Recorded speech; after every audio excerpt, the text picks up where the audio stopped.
Isang magandang TESDA sa inyong lahat. Ako po si Tito Boboy Sihuko ng TESDA. Hindi lahat ng college graduates ay masaya sa kanilang natapos. Isa na dito si Arlene Bomediano. Bakit wala si Mama sa drawing? Kasi palagi siyang wala eh. 16 years kong iningatan ng karir ko. Pero ngayon, bibitawan ko na. Kasi kailangan na ako ng mga anak ko. Mas importante sila sa akin. Bali, nagtatrabaho ako sa isang psychological clinic. So, from the start, doon na talaga ako nagtrabaho. So, nagstay ako doon for almost 16 years. Kasi yung anak ko noon grade 2 para nagkakaproblema na siya sa school. So natapos niya yung grade 2 niya, nag-grade 3 siya. So nung mag-grade 3 siya, ganun pa rin yung problema niya.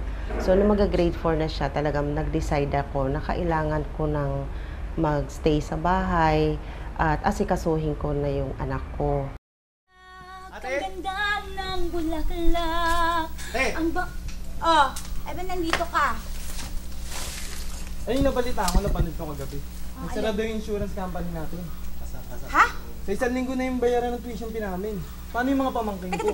Teka. Buo na bayad ko dyan. Fully paid na ako. Hindi Napanood pwedeng ko kagabi. mangyari yan. Anong gagawin ko?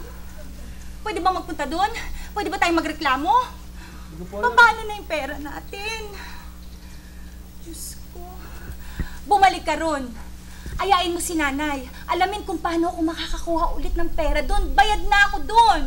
Sige na, lumakad ka na. Minsan, ang akala mo, maayos ng lahat. Subalit, katulad din pala ng mga ibang ina, kinakailangan mong dumaan sa maraming pagsubok. Minsan, hindi lang isa. Minsan, paulit-ulit pa. Ano ulit? Naliwat ako sa trabaho. Ibig sabihin, wala ka ng trabaho ngayon? Naku, Diyos ko, pati ba naman ikaw, problema ko pa. May sasabihin sana ako sa'yo eh. Mamaya natin pag-usapan yan, pagod ako. Kailangan kong sabihin sa'yo eh. Pagod ako, mamaya na lang. Hindi Mare, naku, nabalitaan mo na ba? Mare, huwag ka nang makulit. Hindi na ako sasamang manunod ng sine. Napakarami kong problema ngayon. Hindi! Yung lugawan niyo sa palengke, nagsara na.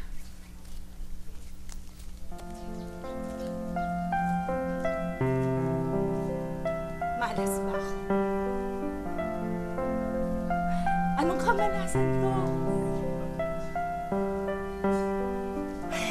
Nagsisimba naman ako, Lord. Sa mga ganitong sitwasyon, wala na akong sinisisi. Kinakailangan kong bumangon, umahon, at magsimulang muli. Kakagulat. Parang isang panaginip. Unti-unti, nagpabagong buhay ko. Nagbabagong lahat-lahat. Nakabalik sa trabahong mister ko. At ngayon, isa na akong concessionaire. Hindi lang isa, kundi 2 kantin pa. Kung panaginip to, ayaw ko nang magising. Salamat na lang at may TESDA. Hi mga anak! Wow naman! Parang ang saya sa'yo naman dyan sa drawing na yan. At saka alam mo ba? Aba! Nandyan na rin si Mama!